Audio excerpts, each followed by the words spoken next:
What's going on, brother? Hey, boss man, how you doing today? I'm alright, you? Doing good, doing good. I can't complain. Won't complain. You starting the shift right now? Yeah. We rolling around right now. About to grab a quick bite. We just got on shift. My partner Money right here. Alright, what's going on? Hey. So how you and the family holding up out here in these cold bitch streets, man? Oh, we doing good. We doing good, man. It ain't all bad. What's going on with you, brother? Good to see you, man. Yeah, we doing good. We doing good. Trying to stay safe. Trying to keep everybody encouraged. Good. I hear you, man. I'm good, man. Can't complain, man. Just trying to make sure everything is good on my end. Make sure family is good.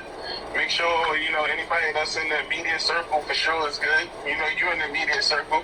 We up here waiting to see when you're going to get this presidential run going, Yes, sir. You know support, man. Exactly, man. Shoot, let me get this started. It's good to see you, bro. Shoot, I do a corned beef and a steak egg roll. And then I think that's everything I got right here. We're gonna need two of those, brother. We're gonna need two of those. I'm getting the cut. Yeah, I'm up here at this spot. So let's go ahead and get on cue, man. I don't want to hold you up, man. So tell us, brother, when was the first time? Well, first of all, let's backtrack. For those who don't know, this is the youngest Michigan State elected official in the state's history. From Inkster, Michigan, State Representative Jewell Jones.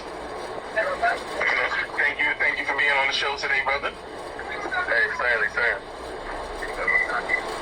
All right. Thanks for having me here today, brother. No, nothing wrong with that. So let's jump on cue, man. So tell us, when was the first time you've been experienced to the village world? You said the first time what? When was the first time was your first experience into the village world? I didn't hear the word before world. Village. Pool. When was the first time you was experienced to the pool world? Man, a long time ago. I grew up around that. I used to be over hanging out with my grandfather and some of my uncles and whatnot. We used to be playing pool all the time. Right. Yeah. So that's probably like younger than 10. Oh, around so cool. I used to became my little cousins thought we knew how to hustle and stuff like that. We try to play with the older ones. Get this stuff. So was your grandfather the only person that influenced you into playing, or was it other aspects?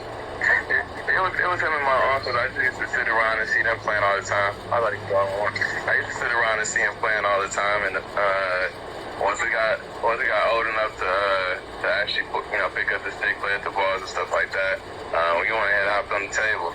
It was kind of just watching them do it. They had such a good time doing it. They had a lot of people around when they was playing, so it seemed like a good way to unite with some of the other brothers. Right. So keeping that same energy, since you said that you started when you were young, do you think in today's spectrum, village can be used as an outlet for kids that's considered at risk or going down the wrong path? Oh, definitely. I mean, it's an amazing way to play. I've heard stories of brothers and some sisters even who that's what they do. They've taken months away from regular work or whatever they had going on just to travel around and play village. And I think that the conversation you can have, the challenge that you participate in, and just the game and the relationships that you can build overall, I think it's just incredible. The people you meet and the places you can go with it, I think it's just nice. So I would definitely say if it's someone's average, that'd be a wonderful outlet to have. You can make some money, you can make some new friends. That can happen. Okay. So keeping that aspect going, you're an individual that's in a unique position where you are an elected official. You're also active military personnel, as well as a current active law enforcement official. So keeping those three components in mind, with the black community calling for systematic reform and budget reallocations across the nation, what do you think should be government officials' essential priority? But right now, I think the key is, being able to sit down and have, robust conversation with folks to figure out how do we really disrupt some of these systems. I hear a lot of people talk about, even now, since I had a uniform on, I hear people talking about defunding the police and stuff like that. And, the ones that more who can speak very intelligently on the subject don't always talk about demolishing the police department, just about reallocating resources. And so I think right now, in times of crisis, we just need to figure out how do we reallocate resources that for so long have just been used and really don't have a lot of meaning. I mean, it's a lot of ways. If you really track the money in a lot of budgets in government, for example, you can see that a lot of dollars go to places with really no use, or some budgets the next year have a lot of carryover dollars where we can pull some of them dollars out to put them elsewhere.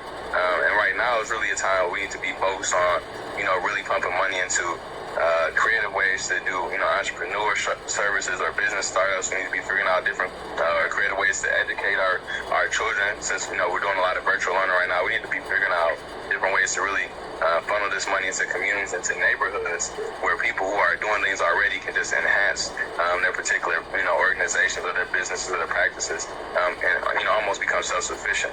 Because if we look around, the amount of money and resources that's been put into this whole coronavirus, for example, it seems like everything else was put on hold to take care of this particular issue.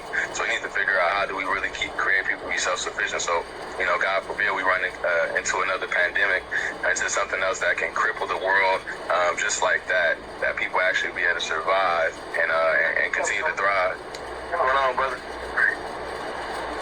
Okay, so keeping that aspect, what you just said, where individuals are out there saying to fund the police, there was a quote that you put up back in March that I want to read to you, and it goes as follows: as a law enforcement officer, my duty is to serve mankind, to safeguard lives and property, to protect the innocent against deception, the weak against oppression or intimidation, the peaceful against violence and disorder, and to respect the constitutional rights of all men, liberty, equality, and justice. With that quote back in March when you put that up, and with all of the talks with regards to defund the police and all of the recent issues as it pertains to, police brutality, do you still feel you're strong with that comment, with that stance, or do you want to add on to that? I definitely think so. I mean, that's a part of our creed, and so I think you have to make it very personal. So for me, and even like folks like my partner, Money, we are both that to the fullest. I think that's something that we carry with us every single day. We always out here just for the people. We realize that we out here for them. We realize we out here for each other. It's not an adversarial system. When we put the uniform on, that we want to come up against the community. Now I definitely think there's bad actors everywhere. So everyone that says that creed definitely doesn't live by it. And it's also for us to hold them accountable as well, because if we're going to protect and serve the public against things that happen in the public, if it's a bad officer, if it's a bad citizen, if it no matter who it is, if it's somebody that's a threat to the quality of life, and in our neighborhood, we're going to do what we need to do to take care of that problem. Right. And continuing with that, do you think government systems as well as Black communities should address these concerns raised in a structured order or in a random order? Well, I mean, I think it takes a bit of both, because you really don't know exactly how to address all situations, because everything's situation dependent, but I definitely think some structure is needed. Just in terms, we're working on programs with community policing. I'm trying to partner with folks, like we have an organization called Detroit 300. We have the Nation of Islam. You have a lot of different groups, that are led by males and females that can really come together and partner with the police department, partner with the fire department, partner with the local government officials to get more resources for the community. In the same vein as talking about how the government can reallocate resources to help spur, new business or enhance current business in neighborhoods. We can do the same thing by figuring out how do we police ourselves. How does community policing become an actual, real, tangible concept where the police don't have to be, social, psychologists or social workers or, ministers. Because a lot of times when we get on certain calls, we have to be so many things that are really outside of the scope of, the intent of police officers.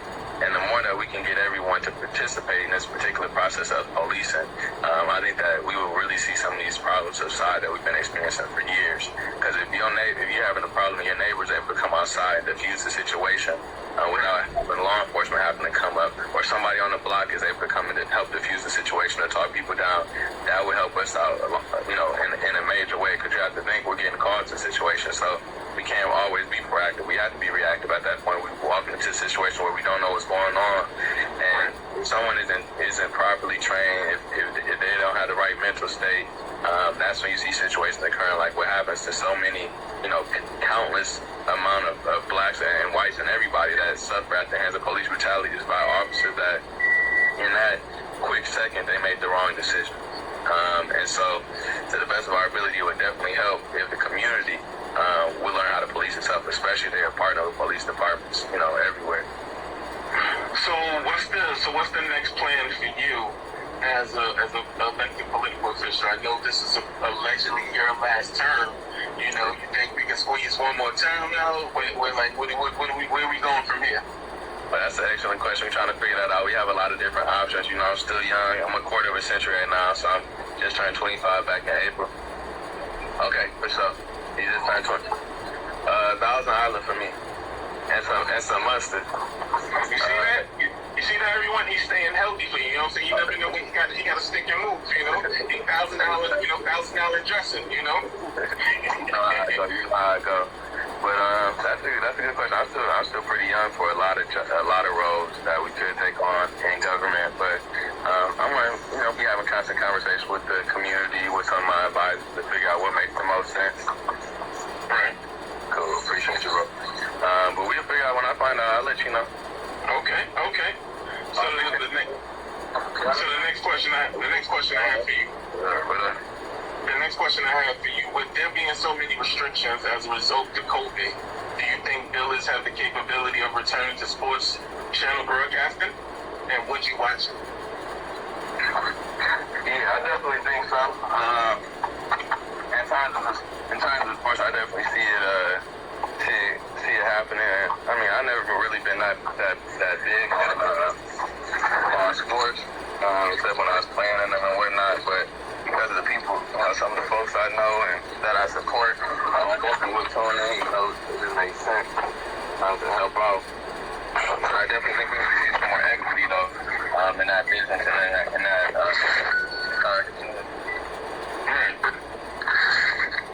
Give us one technique that you use in pool that can be utilized in other facets of your life.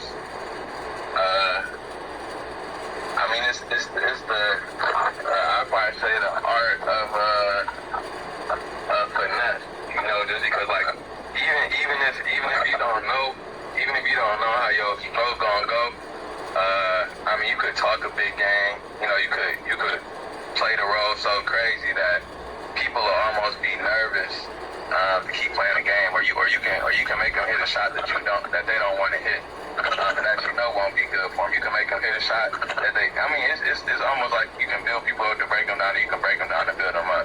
And I think that's something that you can use in life a lot of times when maybe I'm having a conversation with people who need a little bit of motivation, or if I'm having a conversation with people that are too high on their horse and are missing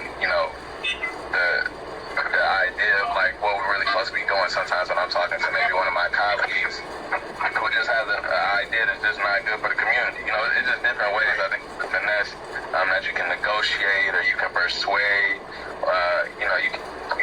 I think that's something that transfers over to life. Is there any celebrity that you would like to play a game of pool against? You. I know, for sure. And then real quick.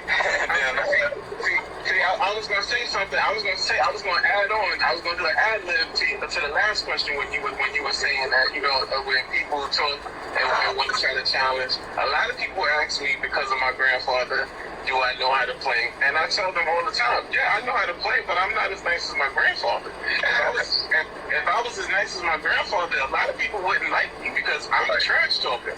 I'm a definite trash talker. I'm gonna hurt your feelings. I'm hurt your feelings emotionally and verbally when I'm playing. So that's why I don't play. But I hear you want to play me, okay? So I guess we doing a live version of verses. We get on that.